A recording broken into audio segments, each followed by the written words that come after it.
The Smiling Man by Bluetidal. About 5 years ago, I lived downtown in a major city in the US. I've always been a night person, so I would often find myself bored after my roommate, who was decidedly not a night person, went to sleep. To pass the time, I used to go for long walks and spend the time thinking. I spent 4 years like that, walking alone at night, and never once had a reason to feel afraid. I used to joke with my roommate that even the drug dealers in the city were polite. But all that changed in a few minutes of one evening. It was a Wednesday, somewhere between 1 and 2 in the morning, and I was walking near a police patrol park, quite a ways from my apartment. It was a quiet night, even for a weeknight, with very little traffic and almost no one was on foot. The park, as it was most nights, was completely empty.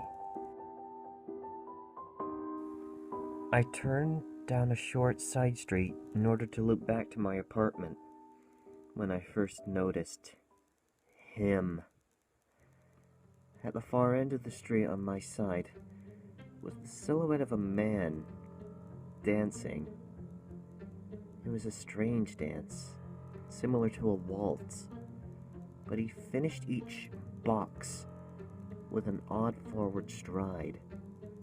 I guess you could say he was dance walking, heading straight for me.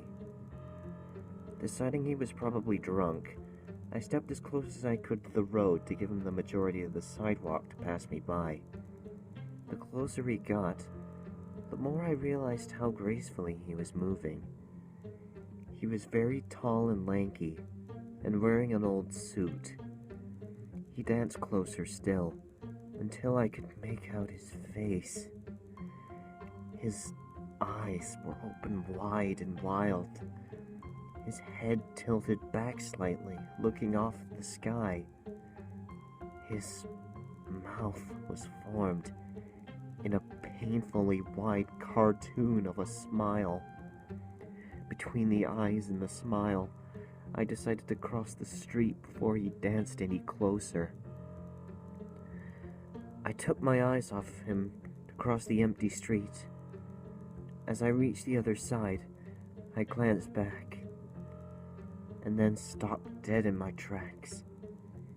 He had stopped dancing and was standing with one foot on the street, perfectly parallel to me. He was facing me, but still looking skyward, smile still wide on his lips. I was completely and utterly unnerved by this. I started walking away, but kept my eyes on the man. He didn't move. Once I had put about half a block between us, I turned away from him for a moment to watch the sidewalk in front of me. The street and sidewalk ahead of me were completely empty.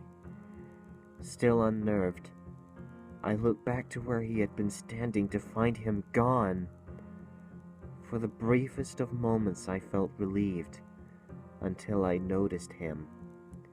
He had crossed the street and was now slightly crouched down.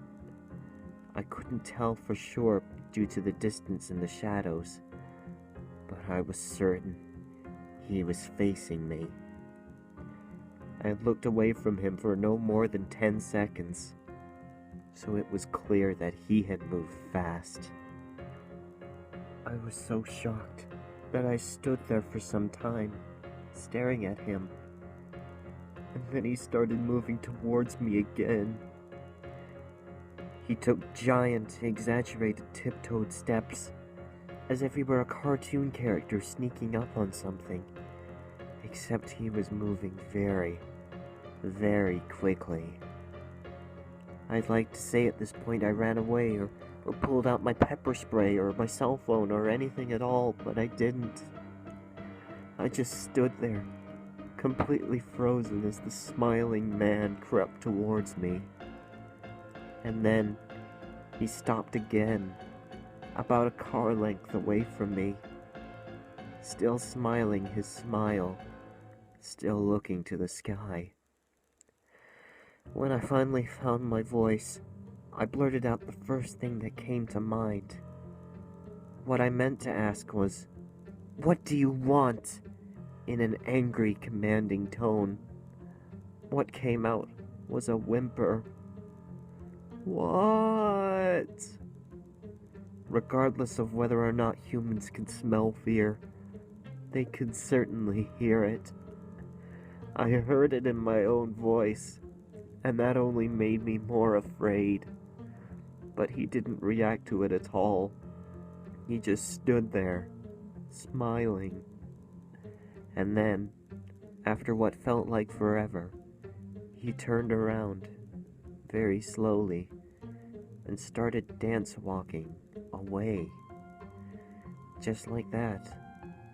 Not wanting to turn my back to him again, I just watched him go, until he was far enough away to almost be out of sight.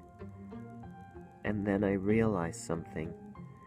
He wasn't moving away anymore, nor was he dancing. I watched in horror as the distant shape of him grew larger and larger. He was coming back my way, and this time, he was running. I ran too. I ran until I was off the side road and back into a better lit road with the sparse traffic. Looking behind me then, he was nowhere to be found. The rest of the way home, I kept glancing over my shoulder, always expecting to see his stupid smile. But he was never there. I lived in that city for 6 months after that night, and I never went out for another walk. There was something about his face that always haunted me. He didn't look drunk. He didn't look high. He looked completely and utterly insane. And that's a very, very scary thing to see.